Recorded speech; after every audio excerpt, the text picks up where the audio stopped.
महाराज अकबर का दरबार लगा हुआ था। सभी दरबारी किसी खास योजना पर मंत्रणा कर रहे थे। काफ़ी देर बीत चुकी थी दरबार को लगे हुए। तभी बीरबल वहाँ उपस्थित हुए। सभी बीरबल को देखने लगे। बादशाह अकबर ने बीरबल से देरी से आने का कारण पूछा। बीरबल ने बिना किसी लाग लपेट के बादशाह को कहा, बादशाह, बालहट के कारण मुझे दरबार में आने में देरी हो गई। बालहट में मैं ऐसा उलझा कि दरबार में आने का समय कब निकल गया पता ही नहीं चला।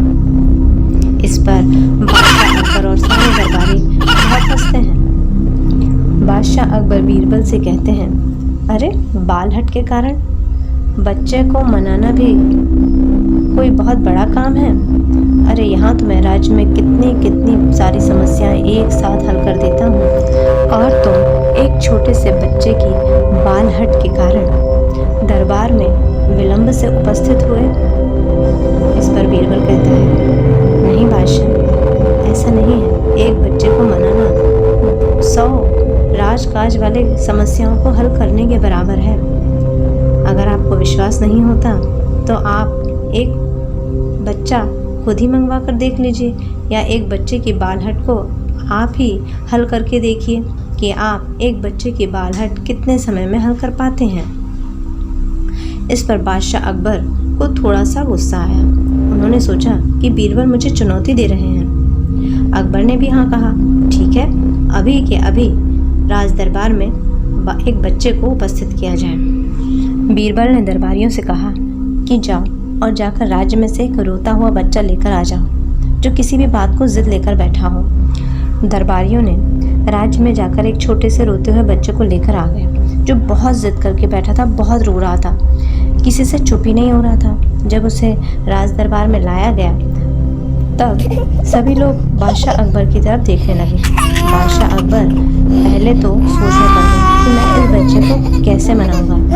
फिर वो थोड़ा सोचकर उस बच्चे के पास गए। उन्होंने बच्चे को बड़े ही लाड से कहा, क्यों बेटा, क्या हुआ, तुम्हें क्या चाहिए, बोलो, तुम जो भी मांगोगे मैं तुम्हें अभी के अभी ला कर दूंगा। बच्चा फिर भी रोने लग रहा था, चुप ही नहीं हो रहा था, बादशाह की बात भी नहीं सुन रहा था।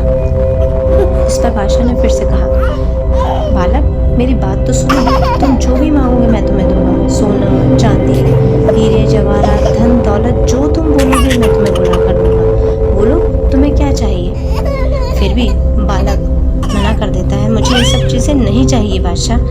तब फिर बादशाह बोलता है कि अच्छा ठीक है, तुम्हें खाने में क्या चाहिए। वो सोने की अशर्फियाँ लेकर आते हैं, खाना बुलवाते हैं, उसके सामने रखते हैं, मगर उस बालक को कुछ भी पसंद नहीं आता। बड़ा परेशान होने के बाद बादशाह उससे फिर से कहते हैं, बेटा कुछ तो बोलो, तुम्हें क्या चाहिए। कुछ बोलोगे नहीं तो फिर मैं कैसे तुम्हें ना कर दूंगा। इस पर बच्चा बोलता है, ठीक है, आप इतना कह रहे हैं तो मुझे गन्ना खाना है, मुझे गन्ना ला कर दीजिए और अभी खाना है और आप अभी ला कर दीजिए। बादशाह अकबर थोड़ी सी राहत की सांस लेते हैं। दरबारियों को तुरंत आदेश देते हैं कि जाओ, जाकर गन्ना लेकर आओ बच्चे के लिए। दरबारी भी तुरंत ही जाते हैं और बगीचे में से गन्ना लेकर आते हैं। तब बादशाह अकबर उस बालक को वो गन्ना दे देते हैं, उसके सामने रख देते हैं और कहते हैं कि ये लो, तुमने गन्ना मांगा था ना, मैंने गन्ना दे दिया, अब तुम चुप हो जाओ। मगर बालक फिर जोर जोर से रोने लगता है। तब बादशाह बोलते हैं, अरे अब क्या हुआ, तुमने गन्ना मांगा था, मैंने गन्ना दे दिया। तब बालक बोलता है कि इतना बड़ा गन्ना मैं कैसे खाऊंगा, इसे छोटे करके दो। इतना बड़ा गन्ना मैं कैसे खा सकता हूँ, मैं तो छोटा सा बच्चा हूँ। तब बादशाह अकबर उसके छोटे छोटे टुकड़े कर देते हैं। अब इतना बड़ा गन्ना छोटे छोटे टुकड़ों में बंट चुका था। बच्चा उन गन्नों को देखकर थोड़ा सोचता है और फिर बादशाह अकबर के सर कहता है कि मेरा जो पहले वाला गन्ना था वो कहाँ है, मुझे तो वो गन्ना चाहिए। तो बादशाह बोलते हैं कि अरे वो गन्ने के तो हमने टुकड़े कर दिए। तो बच्चा ये सुनकर फिर जोर जोर से रोने लगता है और वो गन्नों को भी नहीं खाता। बादशाह अकबर को अब थोड़ा सा गुस्सा आ जाता है। वो कहते हैं, अरे ये कैसा बालक है, चुप होने का नाम ही नहीं ले रहा। इस पर बीरबल कहते हैं, बादशाह ये बालहट है, आप परेशान मत होइए, थोड़ा सा और प्रयास कीजिए, हो सकता है ये बालक मान जाए। इस पर बादशाह अकबर फिर उस बालक को मनाने में जुट जाते हैं। ऐसा करते करते राज दरबार का खत्म होने का समय ही होने लगता है। बादशाह अकबर उस बालक के सामने बहुत सारे गन्ने लाकर दे देते हैं। बेटा ये गन्ने देखो कितने सारे हैं। मगर वो बालक उसी गन्ने को पाने की जिद कर रहा था कि मुझे तो वो पहला वाला गन्ना ही चाहिए।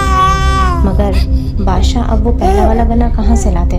आखिरकार वो बीरबल की बात समझ गए। उन्होंने कहा कि बालहट से बढ़कर दुनिया में दूसरी कोई भी जिद नहीं होती, कोई समस्या नहीं होती। बालहट को पूरा करना किसी भी बादशाह या किसी भी व्यक्ति के बस की बात नहीं। एक बार फिर से वे बीरबल की चतुराई बुद्धिमत्ता के सामने नतमस्तक हो गए।